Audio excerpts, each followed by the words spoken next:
सभी के प्रति आदर और सम्मान का भाव। परम आदरणीय माननीय श्री जयंत शास्त्री बुद्धे जी,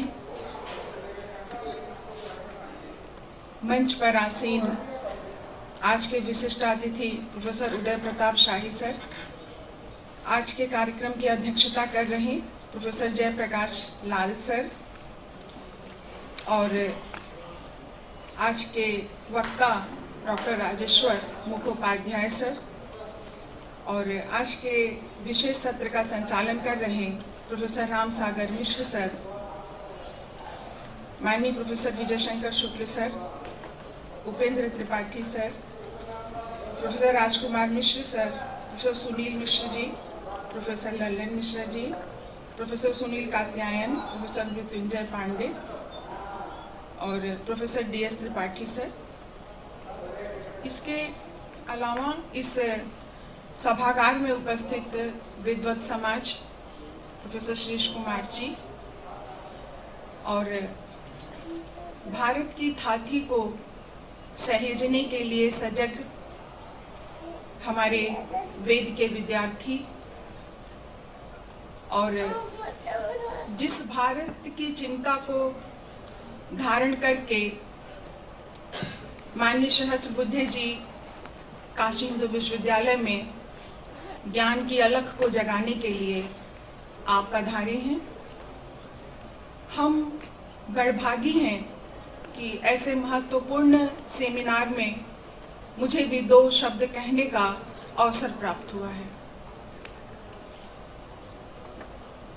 बहुत ही अच्छी बातें हो रही हैं।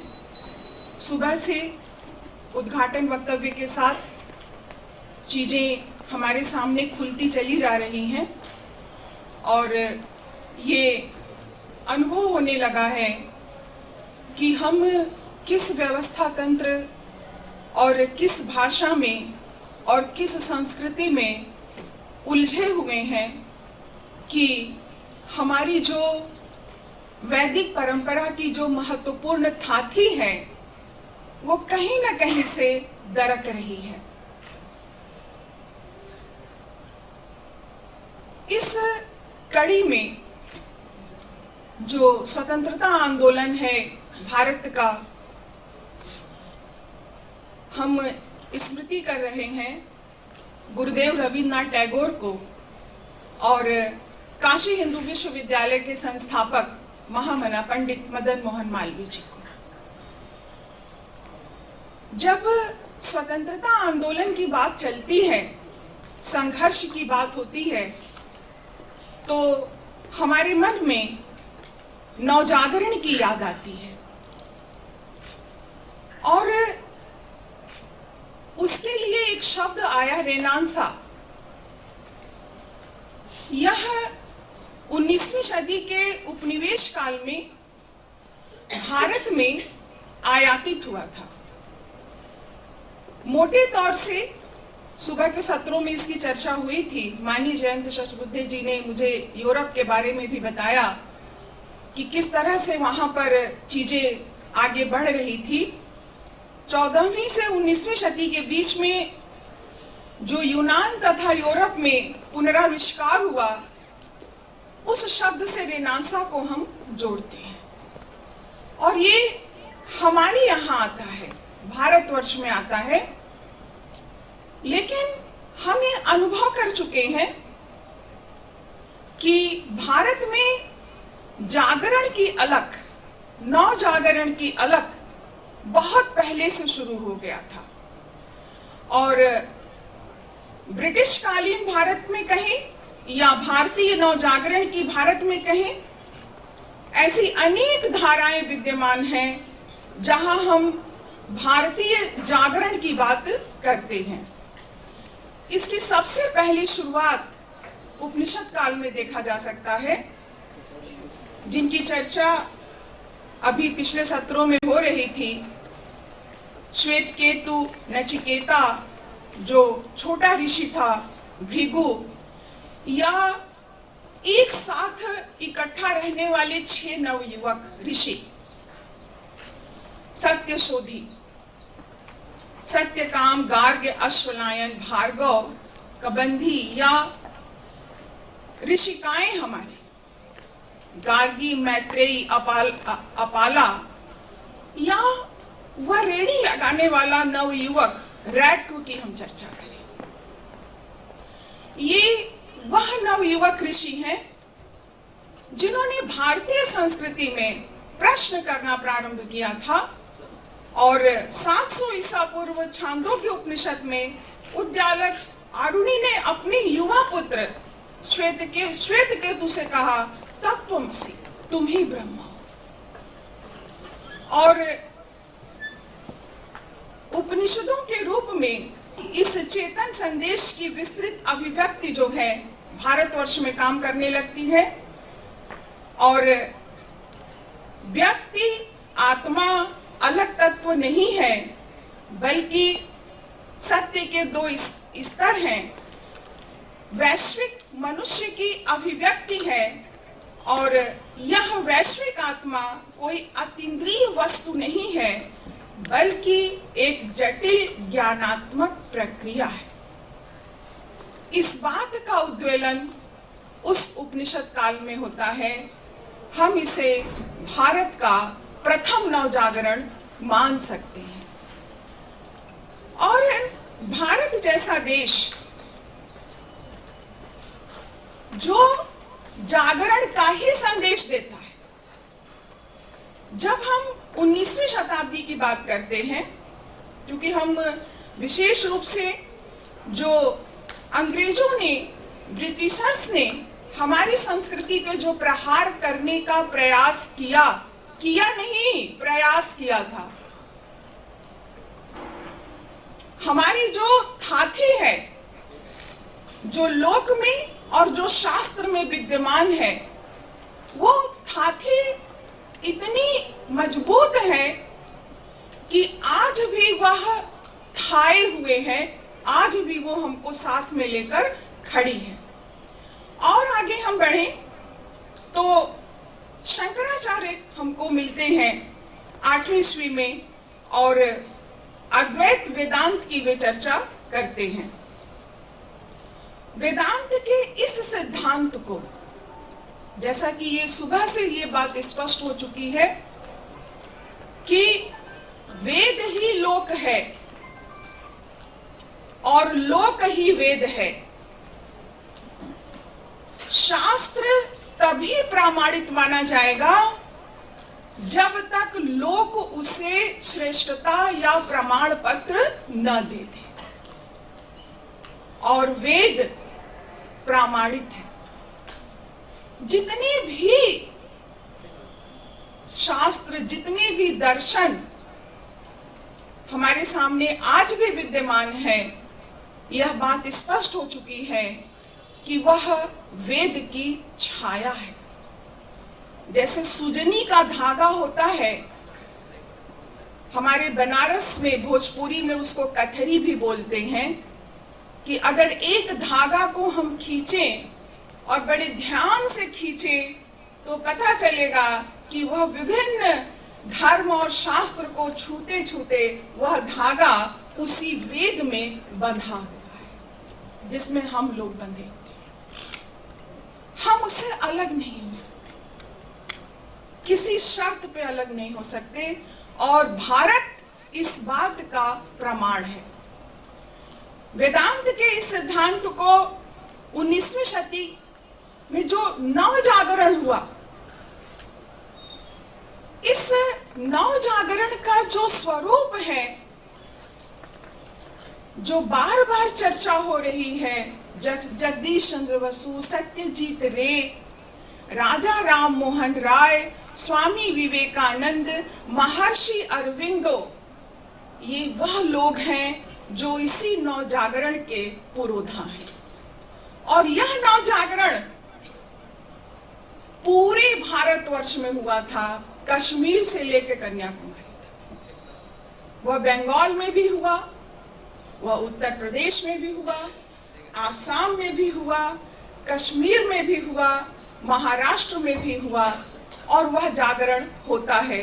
और सभी जो राष्ट्रनायक हैं, राष्ट्रनायिका हैं, वो कमर कसकर आजादी के संघर्ष के लिए तैयार होते हैं।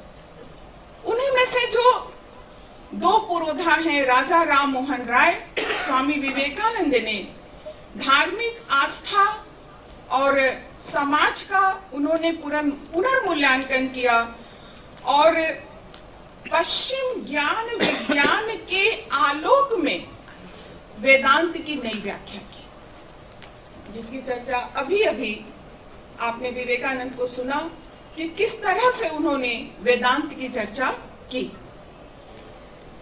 इस प्रयास से भारत ही नहीं विश्व जागृत हुआ और जो चिंता है मनुष्य की आध्यात्मिक मुक्ति और लोक कल्याण, ये भाव उस समय हमको राजा राम मोहन राय से और विवेकानंद से जो है प्राप्त होता है। और इसी संदर्भ में और जो जागरण हुए, जैसे सन्यासी विद्रोह वगैरह, लगभग 50 वर्ष तक सन्यासी विद्रोह हुआ था। उसमें हिंदू और मुसलमान, हिंदू सन्यासियों ने और मुसलमान फकीरों ने उस ब्रिटिश सत्ता के प्रति विद्रोह कर दिया था। ये सारे नवजागरण हैं जो एक के एक बाद जो है जुड़ते चले गए। 1857 की क्रांति, यह भी एक जागरण था ब्रिटिश शासन व्यवस्था को दुरुस्त करने के लिए। 1857 की क्रांति के संदर्भ में बहुत सारी बातें हैं। कहा गया कि असफल क्रांति है, लेकिन अंग्रेजों से लोहा लेने के लिए, अंग्रेजों को यहां से खदेड़ने के लिए वह 1857 असफल क्रांति नहीं थी, बल्कि एक सफल पाठ था भारतवासियों के लिए, जिसने भारत को तैयार किया था कि अब हमारी नीति और रीति क्या होनी चाहिए।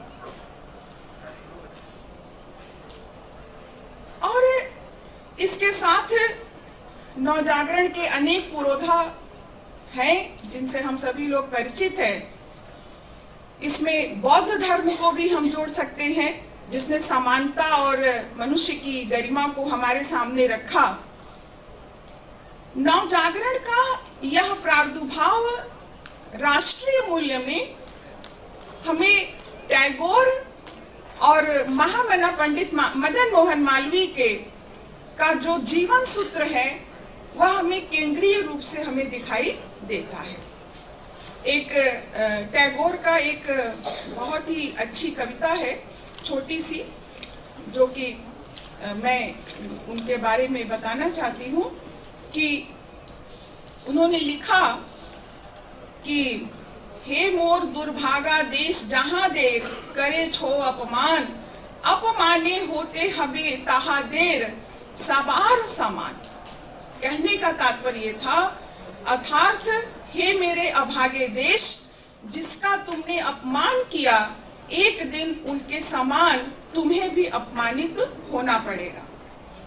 रविन्द्रनाथ टैगोर ने 1941 में अपनी मृत्यु से पहले एक लेख लिखा था और उसमें यह स्थापित किया था कि जो अतीत काल में जो कहानियां सुनाई जाती थी उसमें एक राजा होता था और एक रानी होती थी, लेकिन अब उस राजा और रानी के स्थान पर एक मनुष्य की स्थापना की जाएगी। ये जो इनकी बड़ी स्थापना थी और इस तरह से ये इन्होंने रविन्द्रनाथ टैगोर का जो साहित्य है वह साहित्य सार्वभौम साहित्य है।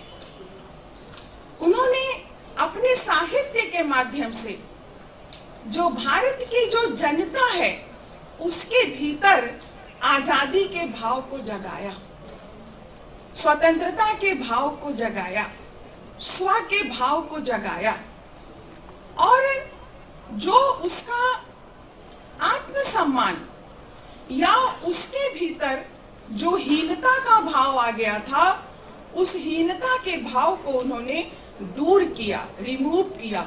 उनका जो साहित्य है, उनका एक बहुत ही प्रखर जो उपन्यास है, गोरा उपन्यास, उनकी कृति जो है, और गीतांजलि जिस पर उन्हें नोबेल प्राइज मिला था, और एक उनका काव्य है निर्झेर संगीत।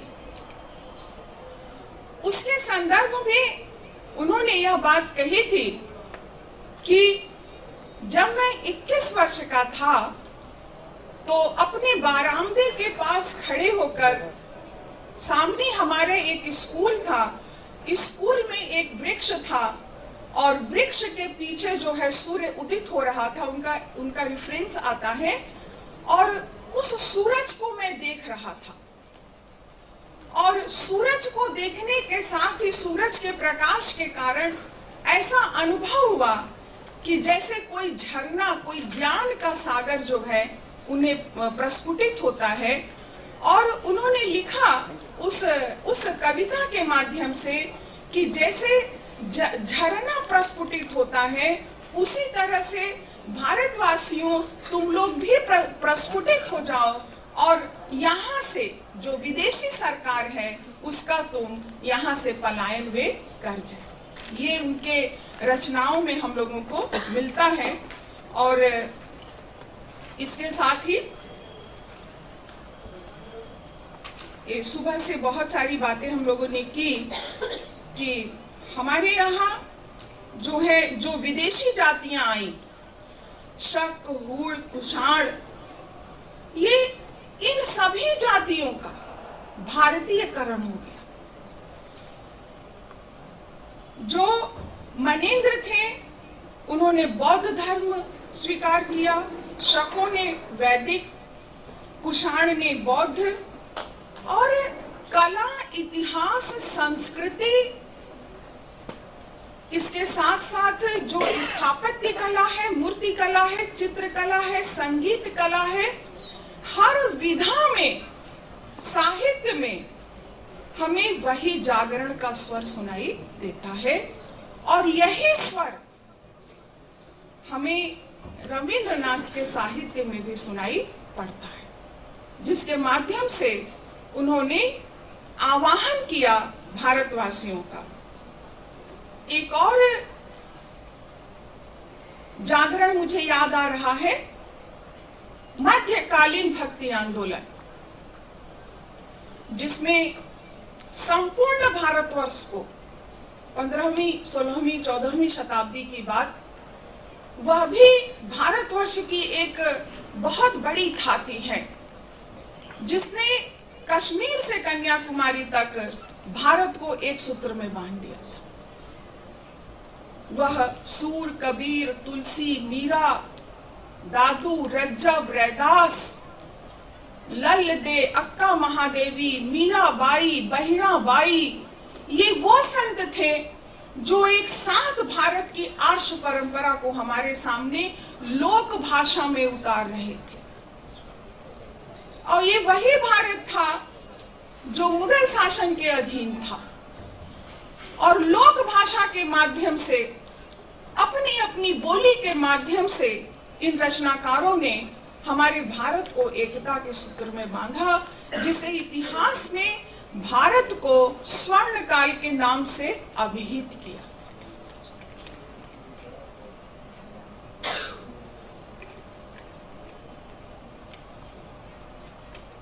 इसके अलावा हम रविन्द्रनाथ टैगोर के संबंध में देखें तो उनकी एक पुस्तक भी है जो जिसको कि नेशनलिज्म, राष्ट्रवाद के संदर्भ में वे अपनी बात करते हैं। और उन्होंने ये बताया कि जो विदेशी राष्ट्रवाद की बात होती है, उस आधार पर भारत की राष्ट्रीयता की बात नहीं हो सकती है। सन 1916 और 17 में जापान और अमेरिका में उन्होंने जो व्याख्यान दिए थे, उन व्याख्यानों का वह संग्रह है।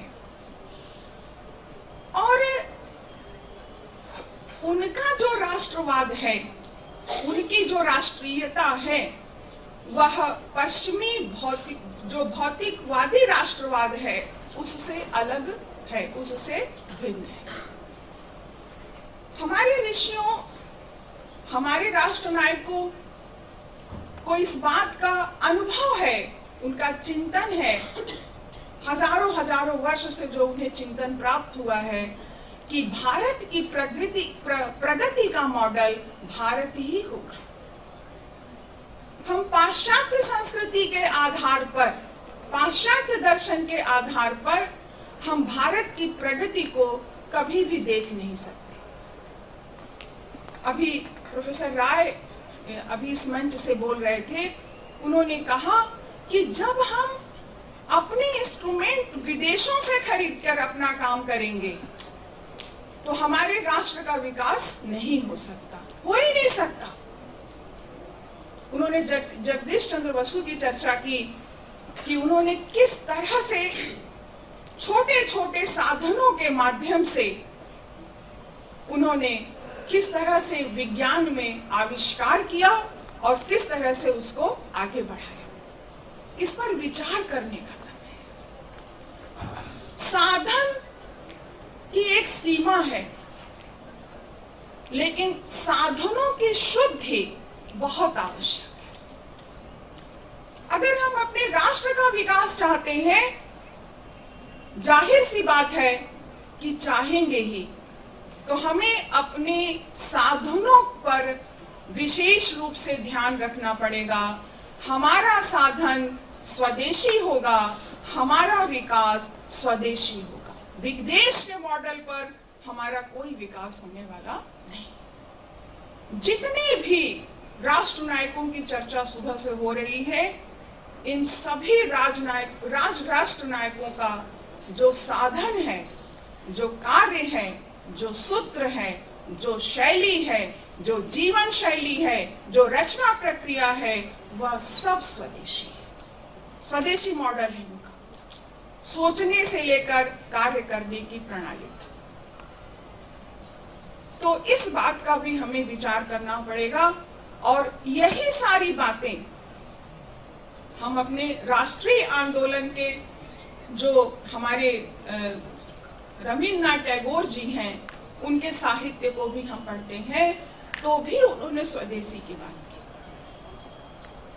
हमारा अंग्रेजों के समय में मालवीय जी महाराज ने लिखा कि 6600 करोड़ रुपए का कपड़ा विदेश चला जाता है। वह भारत, वह मध्यकालीन भारत, बनारस में कबीर चौरा से कबीर ने कपड़े बुनकर जो यहां से निर्यात किया, आज भी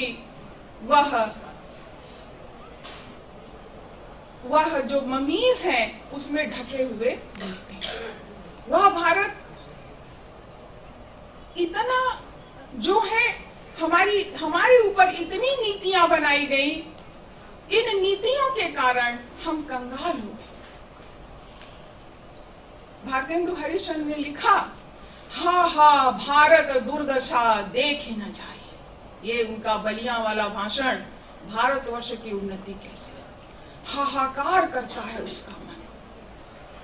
हमें सोचना पड़ेगा कि हम किस तरह की शिक्षा प्रणाली में हैं, किस तरह की हम अपनी पीढ़ी तैयार कर रहे हैं, हम उन्हें किस तरह की भाषा दे रहे हैं, हम उन्हें किस तरह की तहजीब दे रहे हैं, कि क्या उस शिक्षा से क्या वो अपने भारत को समझ रहे हैं।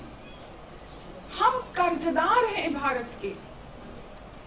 हमारे पुरखों ने हमें आजादी के सांस लेने के लिए छोड़ा है, तो उनका ऋण तो हमें उतारना ही पड़ेगा। बिना ऋण उतारे हमारी मुक्ति संभव नहीं।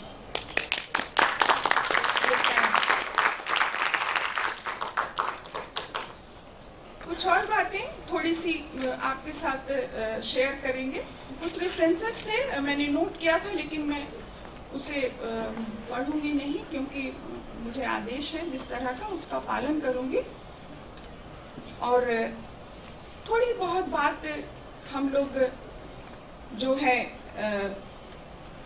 महामना जी के संदर्भ में भी कर लेते हैं कि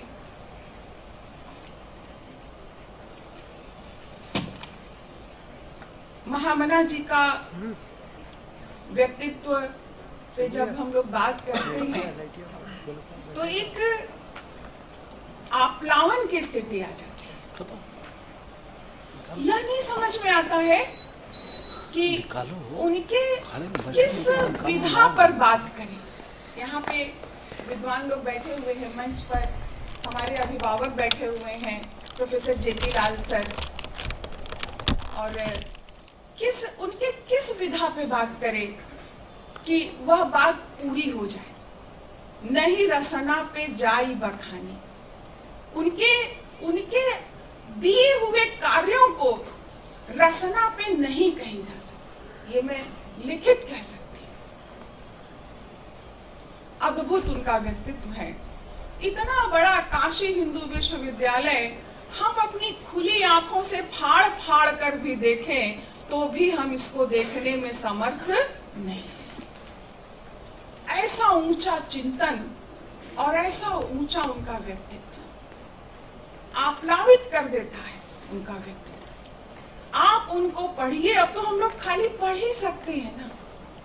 वे हमारे जो बड़े गुरुजी लोग थे, उनका भाग्य था कि उनको देखते थे और सुनते थे। हमारे वैदिक विज्ञान केंद्र के कोऑर्डिनेटर के जो प्रपिता थे वो उनके पास बैठते थे और सुनते थे। और यहाँ पे और लोगों के भी जो दादा और पिताजी होंगे वो भी उनको देखे और सुने होंगे।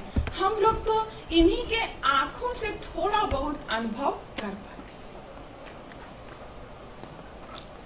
वास्तव में उनको देखकर लगता है कि महापुरुषों की गरिमा जो है उदार है। भारतवर्ष कभी व्यक्ति पूजक नहीं रहा है, और क्योंकि जिसने भी लोक जीवन को प्रवाहमान किया, जिसने लोक जीवन को प्रवाहित किया, भारत ने उसी का गुणगान किया। और उस श्रेणी में, उस उच्चता में हम महामना जी को देखते हैं। उन्होंने लोक उनका गुणगान करता है।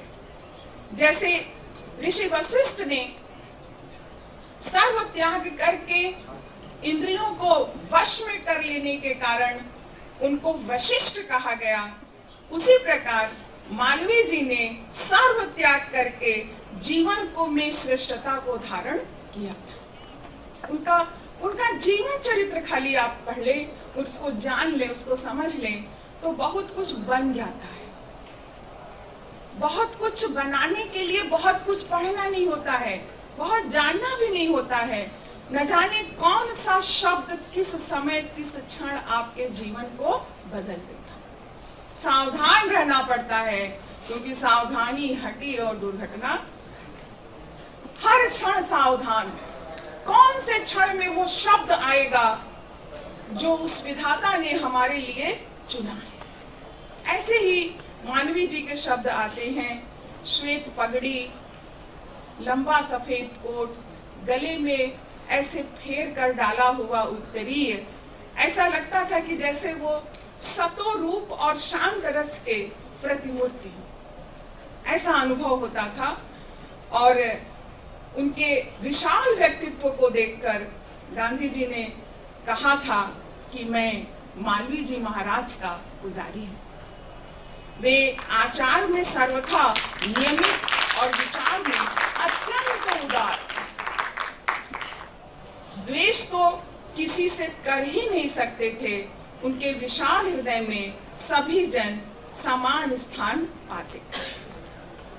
1857 की क्रांति के बाद थोड़े ही वर्ष बाद महामना जी का प्रादुर्भाव होता है, और उस समय जो भारत की स्थिति थी, दीनता, हीनता, पराधीनता, अंधकारमय वातावरण, ऐसे समय में मालवीय जी साहस, शक्ति शौर्य, चरित्र, श्रेष्ठता के साथ भारत में पूरी ऊर्जा के साथ उदित होते हैं, सामने आते हैं। वास्तव में मालवीय जी भारत, भारती और भारतीयता के प्रतीक थे। इस रूप में हम उनका जो है उनका अनुभव कर सकते हैं। और थोड़ी सी बातें जो है मैं उनके जो उनका पत्रकारिता का जो गुण था, थोड़ी सी बातें, क्योंकि सब पे तो नहीं कही जा सकती। और पत्रकारिता के संदर्भ में देखें कि उन्होंने जो पत्र निकाले, हिंदी में भी निकाला और अंग्रेजी में भी निकाला।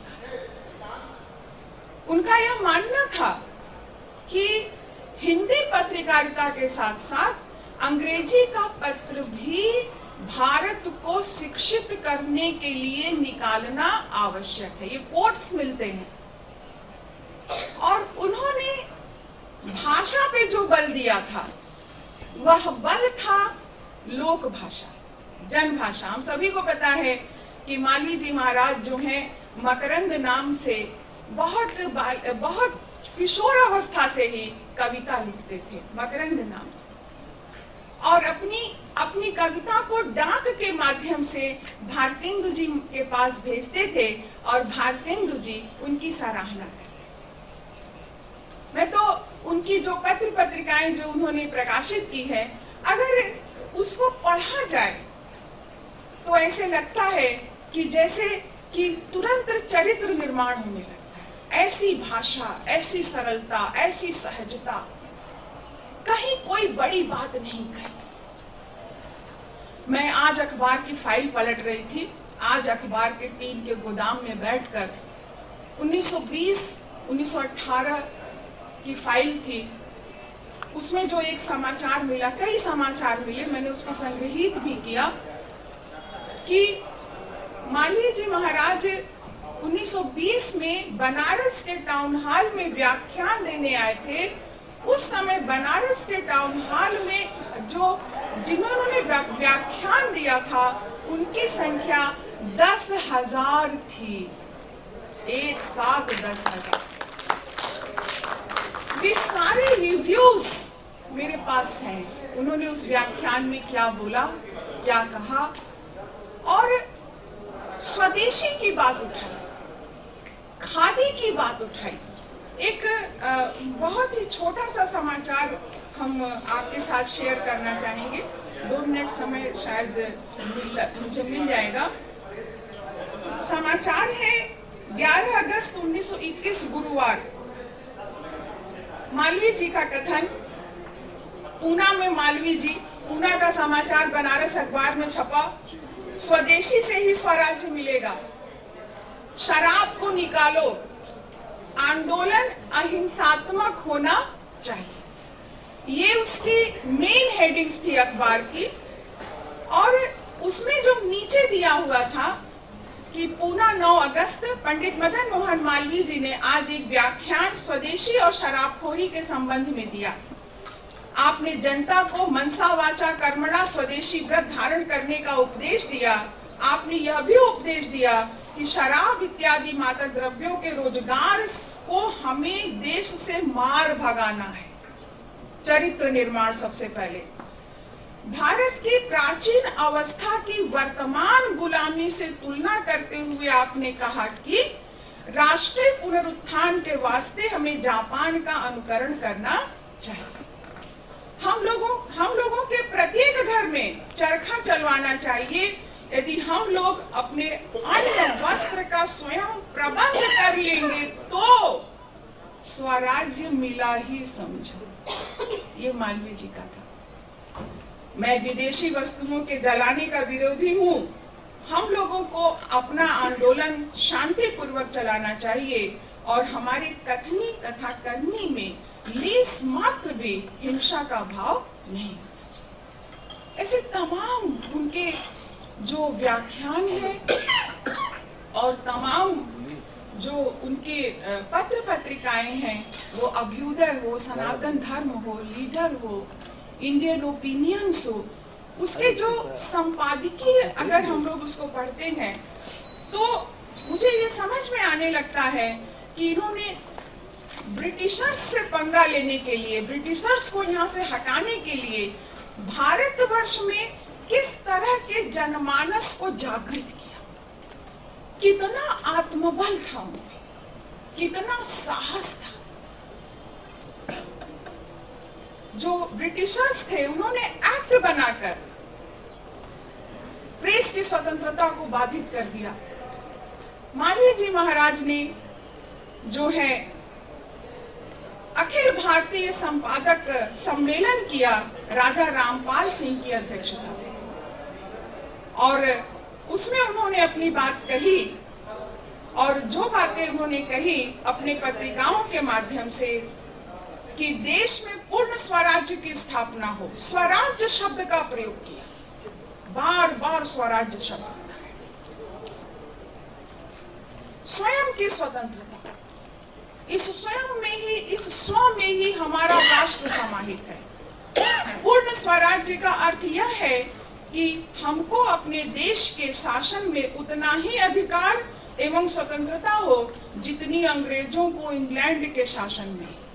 ये उन्होंने उस समय जो है कहा अखिल भारतीय संपादक मंडल सम्मेलन में प्रयागराज में कहा था, जब एक्ट बनाकर ब्रिटिशर्स ने प्रेस की स्वतंत्रता को बाधित किया।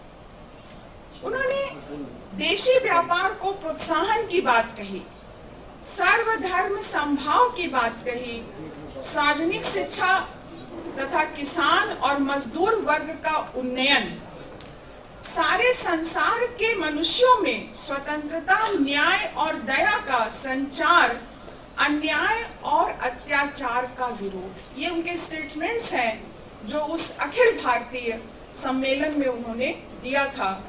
और इस तरह से उन्होंने अपने व्याख्यान के माध्यम से, अपने लेखन के माध्यम से, अपनी कार्यशैली के माध्यम से राष्ट्र को उद्बोधित किया। वह राष्ट्र जो हीनता से पतन की ओर जा रहा था, उसका जो कॉन्फिडेंस था, उसका जो आत्मविश्वास था, कहीं न कहीं से दरक रहा था। उसकी जो अपनी ऊर्जा थी, वो ऊर्जा कहीं न कहीं से दरक रहा था। राष्ट्र को जगाया, राष्ट्र को उद्बोधित किया, और उसका यह परिणाम हुआ कि हम स्वतंत्र भारत में प्रवेश किए। लेकिन यात्रा यहाँ समाप्त नहीं होती है, यात्रा यहीं से शुरू होती है। एक लोक कथा है ना कि एक जंगल में एक राजकुमार था, उसकी आंख में सुइयां लगी हुई थी, और एक राजकुमारी ने उसके आंख की सुई को निकाला, लेकिन अंतिम सुई जब शेष रह गई तो उसको प्यास लग गई राजकुमार को, वह पानी लेने चली गई, और उसके बाद कोई और स्त्री आई, उसने आंख की सुई को निकाला। राजकुमार ने आंख खोला और देखा कि वो स्त्री सामने है। राजकुमार ने सोचा कि इसने ही जो है हमारी सुई निकाली है पूरी। उसने ऐलान किया कि अब हम तुमसे ही विवाह करेंगे। लेकिन ये सुई वाली कहानी यहाँ से शुरू होती है, यहाँ आकर खत्म नहीं। हम आजादी के 75वें वर्ष में प्रवेश कर चुके हैं, आजादी का अमृत महोत्सव मना रहे हैं, लेकिन यह अवसर है स्वयं को जानने का, अपनी संस्कृति को, अपने वेद को, पुराण को, उपनिषद को, अपने संपूर्ण आर्ष साहित्य को, अपने भारतीय समस्त ज्ञान विज्ञान को, तकनीक को, अपने समस्त शास्त्रों को समझने की आवश्यकता है, और अपनी नई पीढ़ी को दीक्षित करने की आवश्यकता है, उद्बोधित करने की आवश्यकता है। तभी हम अपने इन आजादी के पुरोधाओं का ऋण उतारने में शायद 1 या 2 आना सक्षम हो पाएंगे। इन्हीं थोड़े से शब्दों के साथ हम अपने वाणी को यहीं विराम देते हैं। आपने मुझे यहाँ बुलाया ही नहीं, बल्कि आपने मुझे धैर्य से सुना। और मुझे बोलने का अवसर दिया। हम आपके बहुत बहुत आभारी हैं।